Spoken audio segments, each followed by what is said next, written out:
Hey Nicole, alright, so here's your past life spread. And what we're going to do is we're going to look at where we are, what you did with the majority of your time, an important day with the relationship and the feelings involved, another important day, the death, and the lesson learned. And usually we get hints of time throughout, but we can put this time card away because we have the Atlantis and Lemuria card. And it feels very much like we're going to Atlantis. This can also mean more a place where there's more aggressive energy or passive energy. It can mean a place that is no longer in existence but is known, that kind of thing. But it feels very much like Atlantis. And it's really interesting because the last read I got this as well. So it's funny because, I shuffle, and this is still popping up, which is always interesting to me. So if you've ever even had like a inclination towards Atlantis, or if that's been interesting to you, that could be a connection. So basically your job is going to be to make connections between what we're looking at here and what in your current life, basically. And I'm going to try to help how I can. And I'm just going to relay to you the images and impressions I'm getting. All right? So I feel again like we're going to Atlantis. So again, even a simple connection there where it's just something you've been interested in, that can work as well. So here, let's go to what you do with the majority of your time. And this is the Hunt and Provide card. And it's so interesting because I just got this card again, and it meant something totally different. And it can mean many things as well, but what's coming to mind is we're looking at a male life here.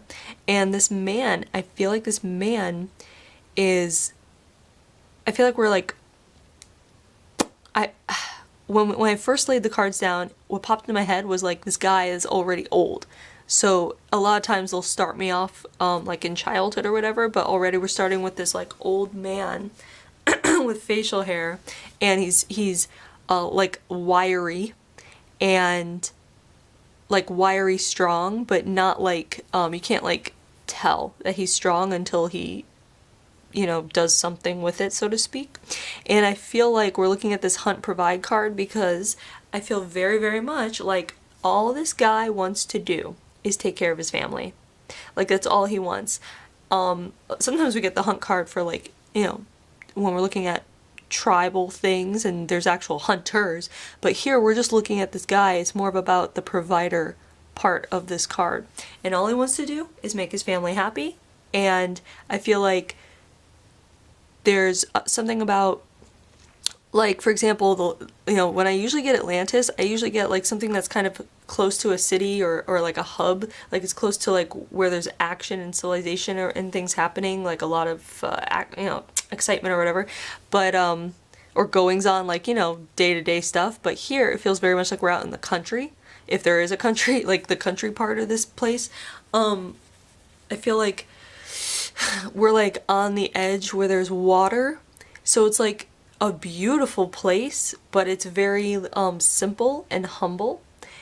I feel like it's like a small home, and the water plays a part here, and you're right by it. So in your current life, one, you could just be, how you can connect is, one, if you're all about providing for your family, if you're all about the family, if that's your priority. Also, if you enjoy the ocean, not necessarily swimming, but if looking out over the water is something that is very like therapeutic to you and speaks to you, that all can stem from here, because I feel like the water is going to be coming into play. Because it feels like he's like a fisherman. It feels like he's like a humble fisherman kind of thing, where he goes, like, he has it's like a small fishing boat. The more I'm talking, the more I'm seeing. Small fishing boat, go down. And it's like he meets up with other small fishing boats, and something about casting nets. And he has people he does this with. And it's like the most simple life in the world that you could possibly imagine, because all he cares about is his family, and then he goes out and he catches fish, and even that's kind of pleasant. Even the work is pleasant. Like because he knows it's going to be making his family happy, so it makes him so happy. Like, this guy is like, he's kind of incredible, and it's interesting because it's such a simple living, but this person is so pure of heart. It's almost like it's kind of an emotion, like it's emotional to feel how pure this guy is, basically. So in your current life too, you could be someone that you feel has this innocence about you, or other people might feel that innocence about you, or a pure someone of pure intention. Something that, you know, and that's actually very useful as well, not in a bad way. Like it's helpful as far as having relationships, as far as getting along with people. That might have been useful for you in your current life if you connect with that, if that makes sense. And if not, that's fine. So let's go to the first important day and see what's going on here. So here we have the Enlightenment card, and then we have a child. And the feelings involved is like love, like to the extreme. And I feel like what they're doing now is kind of pulling me back to back in time a little bit. And they're showing me this day here, and I feel like this is the day when your family becomes complete. And I say it like that because, and I don't say it like that all the time, I say it like that because the feeling of this child being born into your partnership that you have with your spouse or whoever, it's a feeling like you didn't even see it coming. You never expected to see it coming. And mostly, like, you hear this about mothers, like how, like, okay, they've carried this kid around and then they have the child and it's like, oh, love at first sight. But for you, that's what it was like for you. In fact, I want to say that you are more attached emotionally to this little family unit and this child than even your partner, which it doesn't really mean a lot because your partner is in full on in, but like I feel like there's an emotional depth to this person we're looking at, where even if their partner tried hard to feel the depth of love that this person felt, they just couldn't. It's almost like you were meant to come into this life to feel this overwhelming depth of love for this child, for a person. That in itself is I feel like that's the overriding theme and purpose and everything about this soul, this man we're looking at. I feel like that was his main purpose and theme in this life, is to come in and learn the greatest depth of love for another person. And so in your current life, that could be if you have a child or children, maybe you had that moment where you're just like, oh my God, this is why I'm here. They're my whole world, that kind of thing. Your family can mean everything to you if you have a family. It could also be family, like family, or it could be friends that you think of as family. It doesn't necessarily mean your immediate family.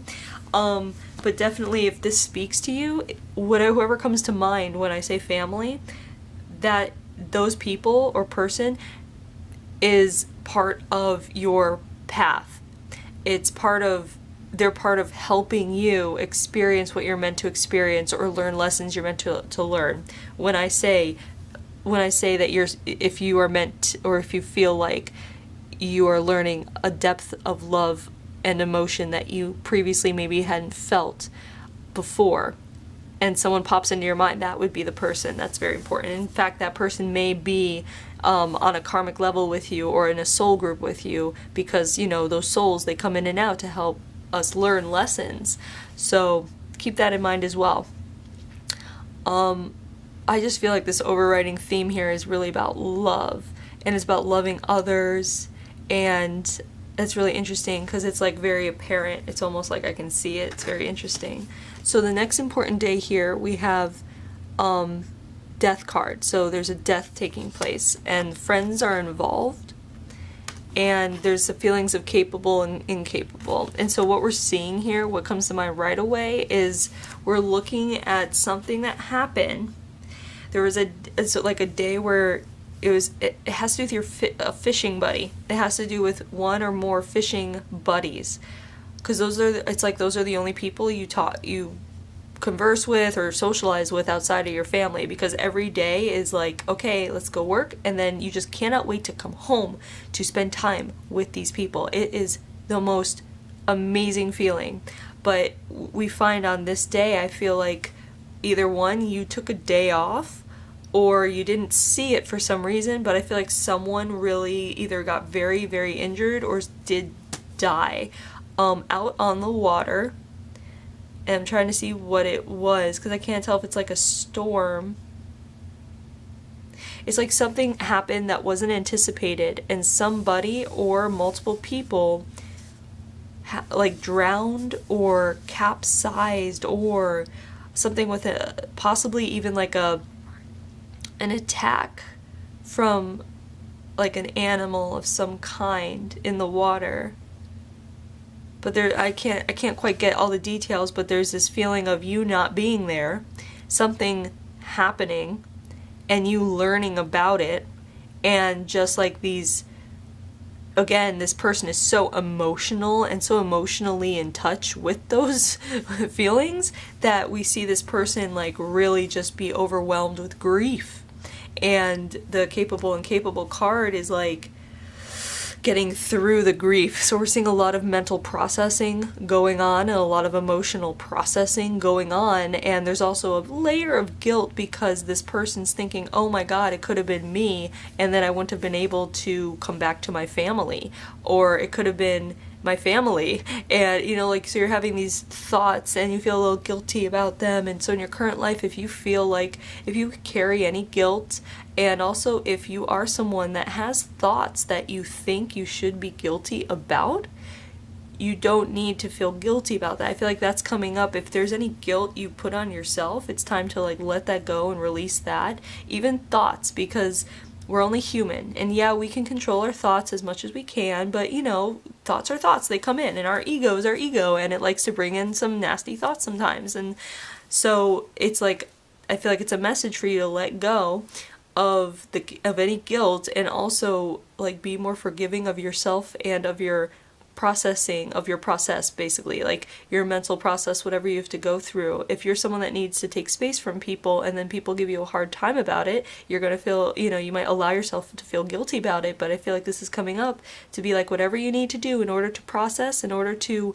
get a better hold of your mental faculties, of your emotions, you know, basically like if you need time to recalibrate and set things in order, so to speak, before you come back, do that. Take the space if you need it, because a lot of people need space. Not everyone can just be like, okay, I'm fixed, you know. So take the space without guilt. I feel like, because guilt will hold you back, because the whole point of taking space is so you can like be, so you can clear your conscience and have a clearer like mind patterning thing and clearer thoughts and, you know, that kind of thing. So you can't have a clear anything if you're harboring guilt.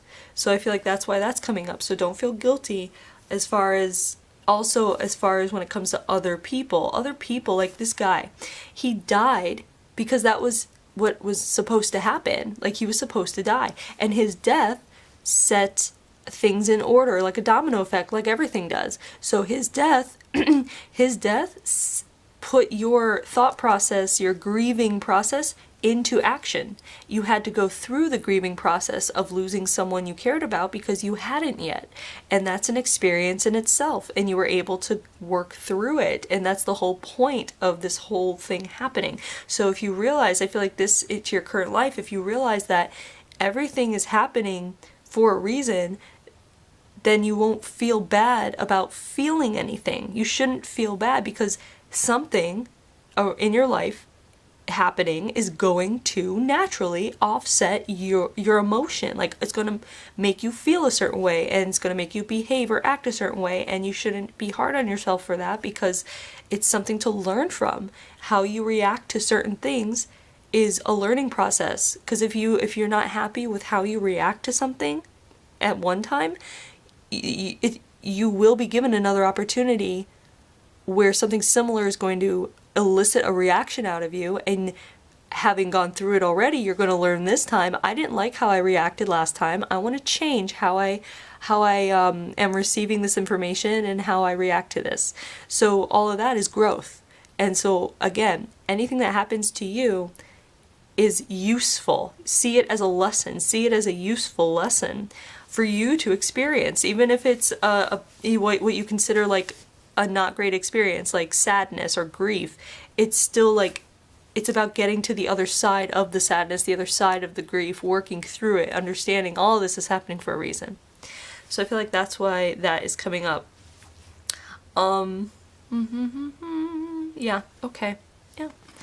So, oh, actually, what's interesting is this, you, because I feel like you missed work, technically, if that makes sense. You might be someone in your current life who feels very guilty about missing work. You might feel really guilty about taking holidays and taking time for yourself. And if that's the case, it's time to get over that because this wasn't your fault. And you would have, if that's the case, it's a lingering soul memory and you need to like let go of that because everyone needs a little downtime. So give yourself some downtime. Here we have the death card and it's the disease card. So I'm trying to see what we have here. It's disease or illness, and more than anything I'm feeling an illness, and it feels like something where it's something having like a cold that turns more into like a pneumonia kind of thing. I feel like you're so far out away from people. I feel like it would take a while to get into town for any medicine they may have or anything they may be able to do.